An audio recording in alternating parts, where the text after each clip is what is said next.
Olá pessoal, tudo bem? Estamos de volta aqui à nossa aula de Direito Constitucional. Meu nome é Walter da Cruz e na aula anterior estávamos falando sobre o ADCT, o Ato das Disposições Constitucionais Transitórias.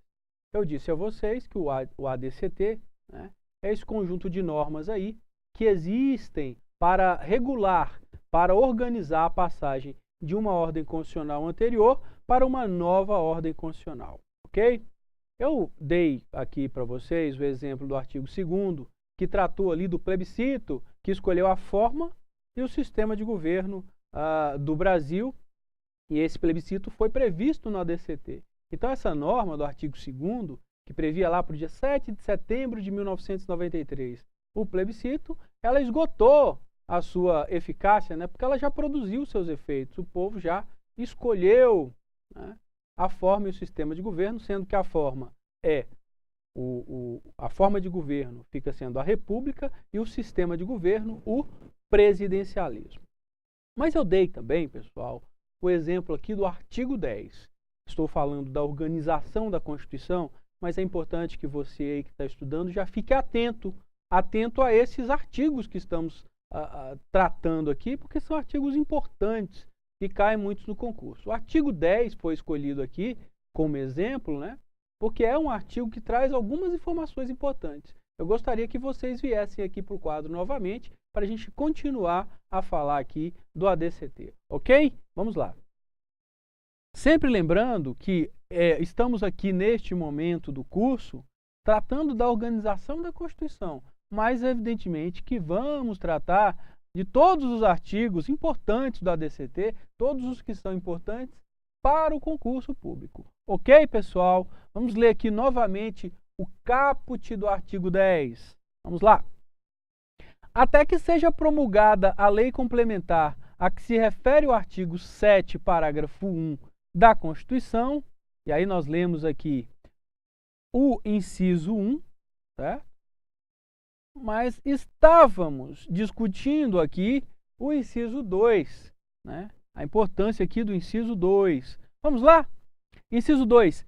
Fica vedada a dispensa arbitrária ou sem justa causa. Prestem atenção aqui, pessoal, neste inciso 2 do artigo 10 do ADCT, do Ato das Disposições Constitucionais Transitórias. Ele diz o seguinte: fica vedada a dispensa arbitrária ou sem justa causa, ou seja, já dá para a gente notar aí, nesse inciso 2, que trata de uma certa estabilidade, ou seja, é o trabalhador que não poderá ser dispensado de forma arbitrária ou sem justa causa em algumas circunstâncias. E quais são elas? Vamos ver aqui, na linha A, diz o seguinte: fica vedada a dispensa arbitrária ou sem justa causa do empregado eleito para cargo de direção de comissões internas de prevenção de acidentes, desde o registro de sua candidatura até um ano após o final de seu mandato. Ou seja, vocês sabem que existem as comissões internas de prevenção de acidentes, inclusive a sigla é CIPA. CIPA é muito conhecida, essa comissão que cuida da questão da prevenção de acidentes de trabalho, ou seja, é uma comissão ali relacionada à questão da saúde do trabalhador, principalmente daquele trabalhador que trabalha em condições de risco, Como exemplo aqui nós temos os trabalhadores da construção civil, Sempre se forma aí a comissão interna de prevenção de acidentes, está sempre atendendo, cuidando, para que evite qualquer acidente, qualquer problema que possa ocorrer com o trabalhador. Mas esses integrantes da comissão, eles são eleitos, Eles disputam uma eleição, como acontecem também com os sindicatos, os integrantes dos sindicatos.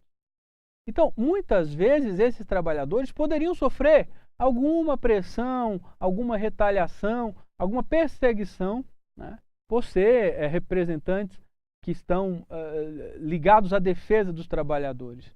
Para que isso não ocorra, para que esse trabalhador tenha uma segurança de poder trabalhar e ao mesmo tempo participar da comissão, a Constituição, no ADCT, artigo 10, inciso 2, a linha A, criou essa estabilidade, ou seja, ele não pode ser demitido de forma arbitrária ou sem justa causa, né, desde o registro de sua candidatura até um ano após o final de seu mandato, né?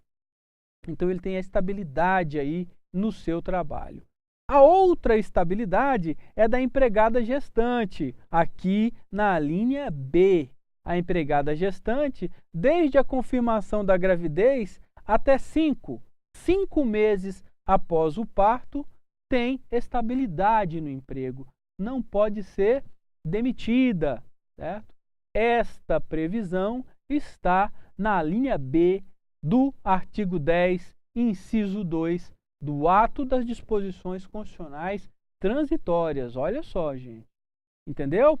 Então, assim, e outro ponto importante que a gente tem que dizer para vocês é o seguinte. Vocês podem notar que, se a gente comparar aqui, vamos voltar aqui um pouco no nosso slide. O artigo 2, que já falamos, trata do plebiscito que escolheu a forma e o sistema de governo. É evidente aqui, nós conseguimos ver no texto, né, esse caráter de transitoriedade dessa regra. Ela estabeleceu um ato a ser praticado, né? Esse ato foi praticado em 93 e o artigo produziu todos os seus efeitos. Ou seja, é uma regra de transição, evidentemente. No entanto, nós podemos notar aqui que o artigo 10 não trata de nenhum assunto relativo à transição da ordem constitucional, né? Nós temos aqui, né, o artigo 10 no seu inciso 1, no seu inciso 2, nos seus parágrafos, que vamos aqui, e eu escolhi aqui o parágrafo 1º, né, que é importante para a gente estudar. Notem que esta matéria, este tema, não tem nenhuma relação com a transição constitucional, né? São regras de direito material dos trabalhadores, né?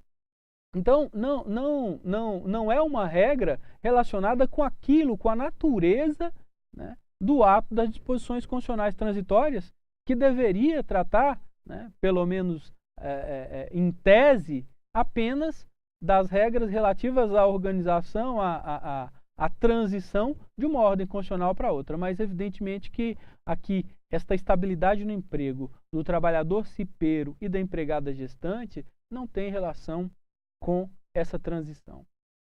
Nós podemos ver aqui também o parágrafo 1º. Notem, parágrafo 1º do artigo 10 do ato do ADCT, né? Ele diz o seguinte: até que a lei venha a disciplinar o disposto no artigo 7º, né, inciso 19 da Constituição, o prazo de licença paternidade a que se refere o inciso é de 5 dias. 5 dias. Então, nós temos aqui nesse artigo, olha só a importância do artigo 10, senhoras e senhores. Ele trata de 3 direitos trabalhistas, né?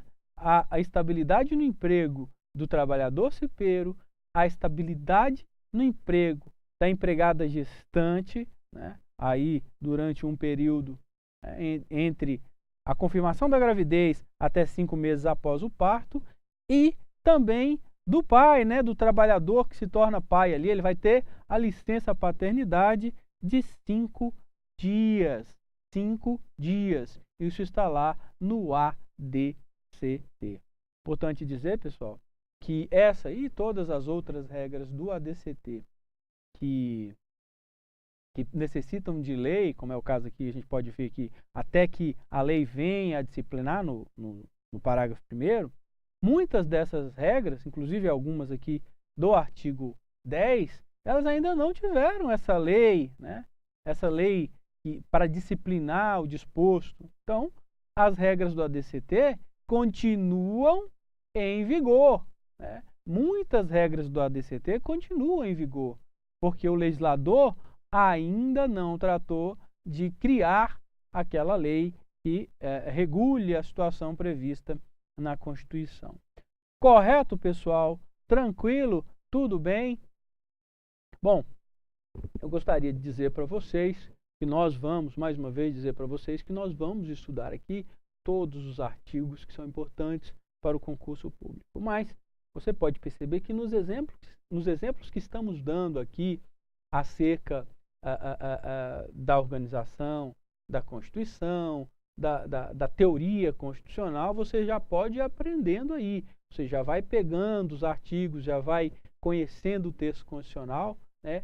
Mesmo que ainda não tenhamos adentrado mesmo, né, no texto principal, né? Nós vamos falar de todos os artigos mais importantes, vamos falar muito do artigo 5º, vamos falar de todos os artigos importantes do ADCT, mas mesmo agora, nessa parte do nosso curso em que ainda estamos discutindo questões de natureza teórica, você já pode aí ter contato com alguns artigos e aprender, tá certo? Então não vamos esquecer do que trata o artigo 10 do ADCT, não vamos esquecer do que trata o artigo 2º do ADCT, tudo bem? Tranquilo? Na próxima aula, nós vamos trabalhar um tema muito importante também, que é o poder constituinte, senhoras e senhores. Na próxima aula, nós vamos, evidentemente que eu vou começar aqui, fazer uma introdução, mas vamos entrar de forma mais profunda nesse tema do poder constituinte. E você que vai fazer o concurso precisa entender que nós temos em relação ao poder constituinte algumas discussões importantes. Voltem aqui para o quadro rapidamente. Bom, em relação ao poder constituinte, nós temos basicamente dois tipos. O poder constituinte originário e o poder constituinte derivado, certo? O poder constituinte originário e o poder constituinte derivado. O que seria, senhoras e senhores, o poder constituinte originário? É a Constituição.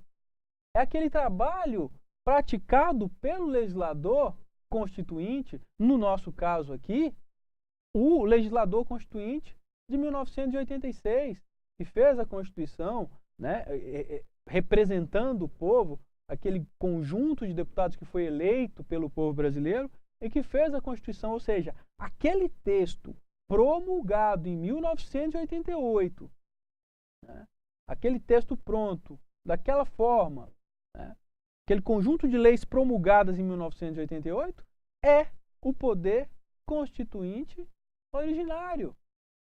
Certo? Na verdade, tanto é a Constituição, quanto também o trabalho daqueles deputados. E nós classificamos aí o poder constituinte originário como inicial, excepcional, absoluto e ilimitado, né? É inicial porque é o primeiro trabalho ali, né? O primeiro trabalho legislativo acerca da Constituição, né? Ele é excepcional porque acontece num determinado momento, né? E vai produzir efeitos para o futuro. Ele é absoluto, né? Porque ele é que vai dar toda a organização do restante do ordenamento jurídico, e ele é ilimitado porque ele pode tratar de qualquer matéria. Não há limites materiais para a Constituição. Qualquer assunto, qualquer matéria pode ser tratado pelo poder constituinte originário, correto? O poder constituinte derivado, por sua vez, é aquele poder previsto pelo poder originário, previsto na Constituição, né? que é o poder tanto de você reformar a Constituição, né?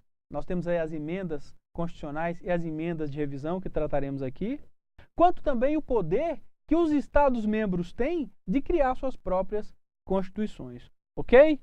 Resta para o poder derivado as características de subordinado, limitado e condicionado, diferente do que acontece com o poder constituinte originário. Ok, pessoal? Um grande abraço a todos vocês. Vamos continuar com esse tema na próxima aula e vocês vão tirando aí as dúvidas que porventura surgirem. Ok? Um abraço a todos. Até a próxima aula.